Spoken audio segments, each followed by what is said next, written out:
Is a deadly shooting at a video game tournament. Let's listen in. Today.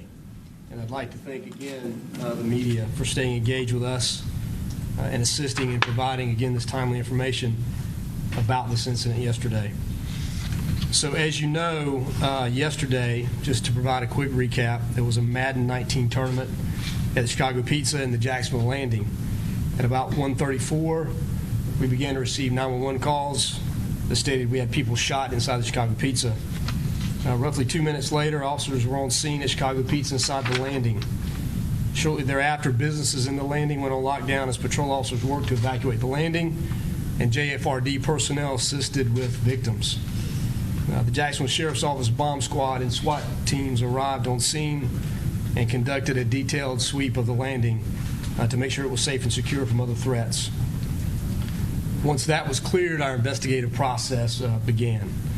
So I want to clarify yesterday, something from yesterday, clarify our victim count now that we've had an opportunity to identify those who were transported by rescue and those who self-transported for this medical treatment.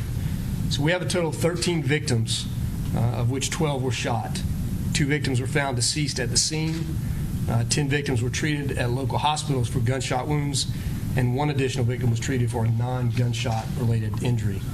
The suspect also shot and killed himself at the scene, as we mentioned yesterday, and he is not included in the above count because he is not a victim. He is the suspect in this case. So an official list of the victims from this incident will be released by the PIOs after the briefing today. So we're thankful to report that all of the other shooting victims are expected to recover from their injuries. And I want to credit the great work done by JFRD, paramedics, and the hospital staff for their outstanding work in, again, treating these victims. As bad as this is, it could have been much worse. So the investigation has continued around the clock since yesterday. Video surveillance footage from inside the restaurant clearly shows that this is a single shooter incident and that the suspect took his own life after shooting the victims. The suspect carried 2 handguns and extra ammunition into the establishment with him. However, at this point, we believe he only fired 1 handgun during the incident. The suspect clearly targeted other gamers who were in the back room of the Chicago Pizza participating in this gaming tournament. The suspect walked past patrons who were in other parts of the business and focused his attention on the gamers. So this is a very intense and active investigation even at this point, and the motive in this case still remains under investigation. We have JSO detectives in Baltimore working with our federal partners and looking into the background again of the suspect. So we have located and searched the suspect's vehicle, as we mentioned yesterday, and now his hotel room here in Jacksonville. And we are still working through the details of the results of those searches. So we expect to complete our processing of the crime scene prior to the opening of business tomorrow. But again, we continue to ask anyone who has any information about this case or witnessed anything at the landing yesterday to give us a call at 630-0500 so we can set up an interview for you with one of the investigators assigned to this case. And again, any information at all, any cell phone video, any pictures, anything that people obtained yesterday, we're asking, again, that they share that with us. Again, 630-0500. You can email us at jsocrimetips@jacksheriff.org, or you can work through our partners at First Coast Crime Stoppers at 1-866-845-TIPS. So again, I continue to be thankful for the men and women of JSO, JFRD, and all of our local, state, and federal partners who assisted us in this very challenging day yesterday in responding to this investigation. So with that, I'm going to turn the podium over to Charles Spencer with FBI. Spencer. Sure. Again, my condolences to the victims of this tragedy. I want to thank the sheriff and my partners, both state, local, and federal, for assisting the FBI, the Jacksonville Sheriff's Office, with this investigation. We continue to provide, the FBI continues to provide investigative resources at the Jacksonville Sheriff's Office. We're providing investigative technical resources, including intelligence analysts who are working alongside with the JSO detectives to gather and analyze information. We're tracking down where the subject was before he was here, where he stayed, who he had contact with, and helping JSO with that avenue of the investigation. In Baltimore, our agents are working with the subject's family His parents, both mother and father, have been fully cooperative with the FBI so far. They provided access to all the records we've requested and have been very understanding of the need for information to ensure the safety of others. This has been vital to advancing the overall investigative effort. This investigation is ongoing. The FBI is going to provide no other updates. All the further updates will be provided through the Jacksonville Sheriff's Office. In the meantime, the FBI teams here in Jacksonville and Baltimore are going to continue to provide any available investigative resources to JSO to help them with the investigation. And as I mentioned before, all the partners in the Jacksonville area, both state, federal, and local, have a strong partnership. We train for this, we do exercises for events like this, and it's shown in the efficient response to this one. Sheriff? Thank you, Spence. Now I'll ask Assistant Special Agent in Charge with ATF, John Wester, to come up. John. I'd like to reiterate that on behalf of ATF, our thoughts and prayers go out to the victims and the families of this incident. Thank JSO and FBI for the partnerships that we have up here in Jacksonville. On scene, we had our agents on right away, responding to help assist in the investigation in any way possible. We also have agents in Baltimore that helped determine the original point of sale on the firearm, track down the firearm as quick as we could. We're engaged, assisting in all manners, and again, just applaud the partnership that we have here for a quick resolution and a speedy investigation. Thank you, John. And again,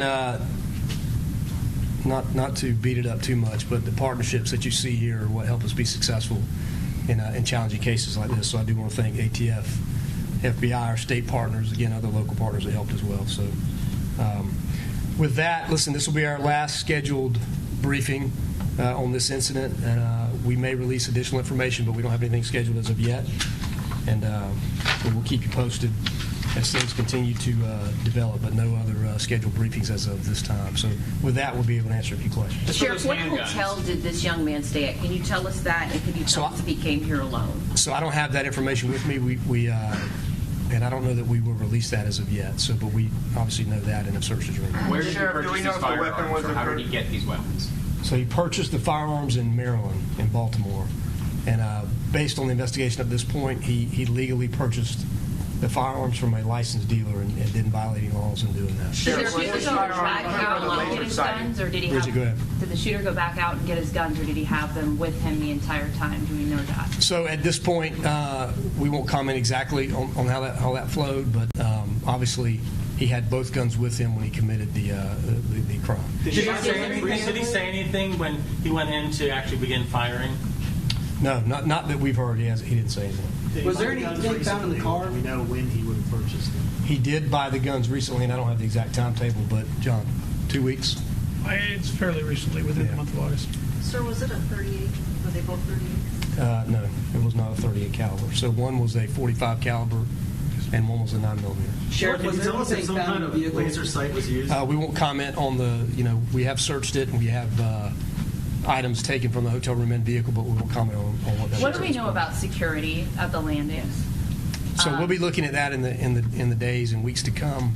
The landing's been very cooperative, and with the investigation up to this point. So we'll be able to again dig into that a little bit. Sheriff, was the firearms equipped with laser sight was used? I'm sorry. Go ahead. Can you tell us if one of those guns had a laser sight or something like that on it? So one of them did have like an aftermarket laser sight that attaches to the trigger guard.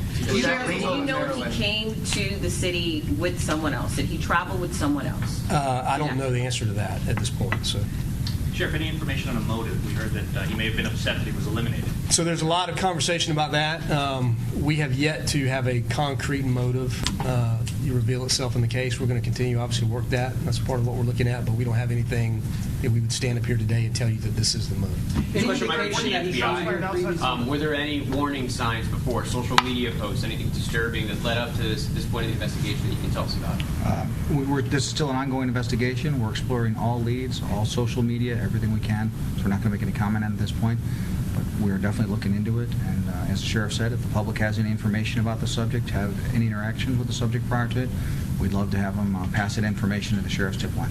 Would he have been able to buy those same guns here in Florida with the current laws that we have now, the red flag laws? And Well, again, until we get more detailed information about his background, the short answer to that is potentially yes. Sheriff, do you know now how many people were in the building when the shooting happened? So I don't have that number. We do know how many people, but I don't have the number with me. Approximate at this point, can you say? 150, 130, somewhere in that ballpark. Sheriff, did he know any of his victims, and were there any prior relationships there that you know of? So there are prior relationships with, I don't know specifically about which victims, but this group travels as a kind of as a circuit, so they are familiar with each other. Were there any notes left that you guys know? No notes. Any other questions? Was there any indication that this was something that he planned prior to coming to Jacksonville? So no indication that it was something that he planned prior to Sunday. One more question. The hospital said they recovered a hollow point bullet. Is that correct? I won't comment on that. All right. Thank you, Sheriff. Thank you.